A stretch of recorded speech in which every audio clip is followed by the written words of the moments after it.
पुरुषोत्तम मास महात्म कथा अध्याय 4। श्री नारायण बोले, हे नारद, भगवान पुरुषोत्तम के आगे जो शुभ वचन अधिमास ने कहे वह लोगों के कल्याण की इच्छा से हम कहते हैं, सुनो। अधिमास बोला, हे नाथ, हे कृपानिधे, हे हरे, मेरे से जो बलवान हैं उन्होंने यह मलमास है। ऐसा कहकर मुझ दीन को अपनी सेड़ी से निकाल दिया है। ऐसे यहाँ आए हुए मेरी आप रक्षा क्यों नहीं करते हैं? अपने स्वामी देवता वाले मासादिकों द्वारा शुभ कर्म में वर्जित मुझ स्वामी रहित को देखते ही आपकी दयालुता कहाँ चली गई और आज यह कठोरता कैसे आ गई? हे भगवान, कंस रूप अग्नि से जलती हुई वासुदेव की स्त्री देवकी की रक्षा जैसे आपने की, वैसे ही हे दीन वत्सल, कहिए मुझ शरण आए कि आज कैसे रक्षा नहीं करते? पहले द्रुपद राजा की कन्या द्रौपदी की दुशासन के दुख से जैसे आपने रक्षा की, वैसे हे दीन दयाल, कहिए मुझ शरण आए कि आज रक्षा कैसे नहीं करते? यमुना में कालिया नाग के विष से गौ चराने वालों तथा पशुओं की आपने जैसे रक्षा की, वैसे हे दीन वत्सल, कहिए मुझ शरण आए कि आज कैसे रक्षा नहीं करते? पशु और पशुओं को पालने वाले एवं पशुपालकों की स्त्रियों की जैसे पहले ब्रज में सरपत के वन में लगी हुई अग्नि से आपने रक्षा की, वैसे हे दीन वत्सल, कहिए मुझ शरण आए कि आज कैसे रक्षा नहीं करते? मगध देश के राजा जरासंध के बंधन से राजाओं की जैसी रक्षा की, वैसे हे दीन वत्सल, कहिए मुझ शरण आए कि आप कैसे रक्षा नहीं करते? आपने ग्राह के मुख से गजराज की झट आकर जैसे रक्षा की, वैसे हे दीन वत्सल, कहिए मुझ शरण आए कि आज कैसे रक्षा नहीं करते? श्री नारायण बोले, इस प्रकार भगवान को कह स्वामी रहित मलमास आंसू बहता मुख लिए जगतपति के सामने चुपचाप खड़ा रहा। उसको रोते देखते ही भगवान शीघ्र ही दयार्द हो गए और पास में खड़े दीन मुख मलमास से बोले। श्री हरि बोले, हे वत्स, क्यों इस समय अत्यंत दुख में डूबे हुए हो? ऐसा कौन बड़ा भारी दुख तुम्हारे मन में है? दुख में डूबते हुए तुमको हम बचाएंगे, तुम शोक मत करो। मेरी शरण में आया फिर शोक करने के योग्य नहीं रहता है। यहाँ आकर महादुखी नीच भी शोक नहीं करता, किस लिए तुम यहाँ आकर शोक को मन को दबाए हुए हो?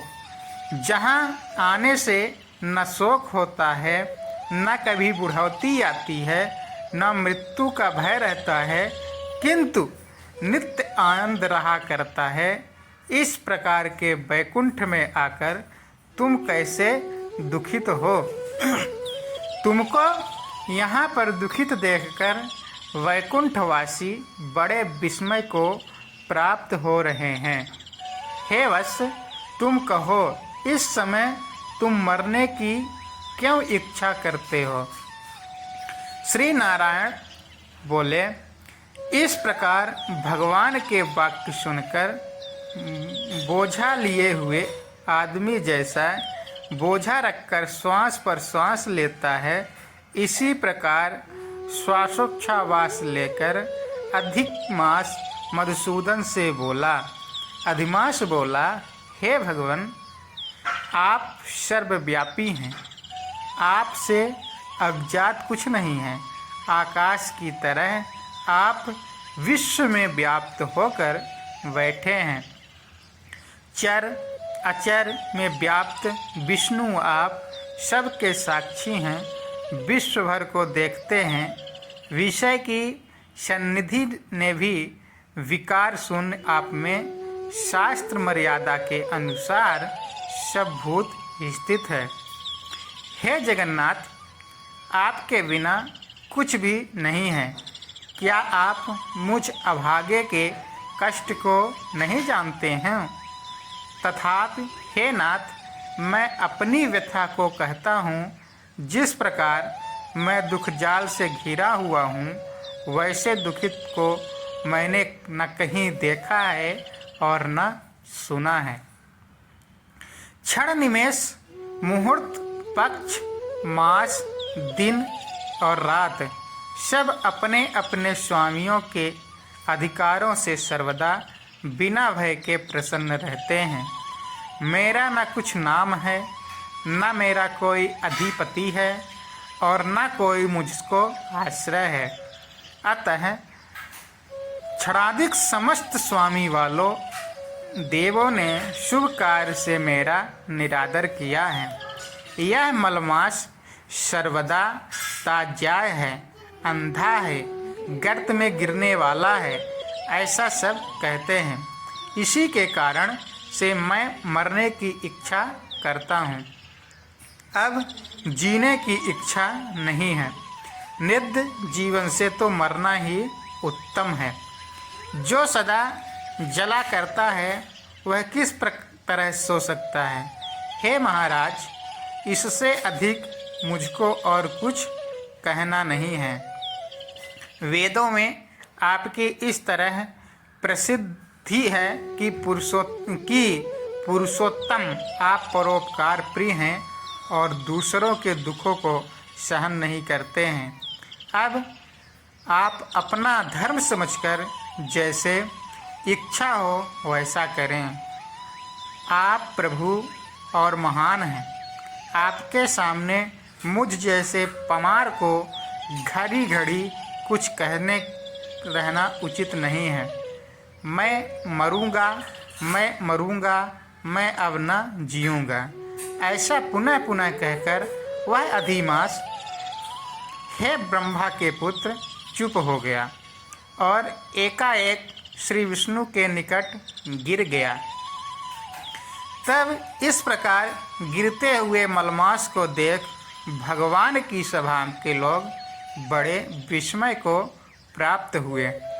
श्री नारायण बोले, इस प्रकार कहकर चुप हुए अधिमास के प्रति बहुत कृपाभार से अवस्त्र हुए श्री कृष्ण मेघ के समान गंभीर वाणी से चंद्रमा की किरणों की तरह उसे शांत करते हुए बोले। सूत जी बोले, हे विप्रो, वेद रूप ऋषि के आश्रित नारायण का पापों के समूह रूप समुद्र को शोषण करने वाला बड़वानल अग्नि के समान वचन सुनकर प्रसन्न हुए। नारद मुनि पुनः आदि पुरुष के वचनों को सुनने की इच्छा से बोले। बोलिए सियावर रामचंद्र की जय, श्री विष्णु भगवान की जय, उमापति महादेव की जय।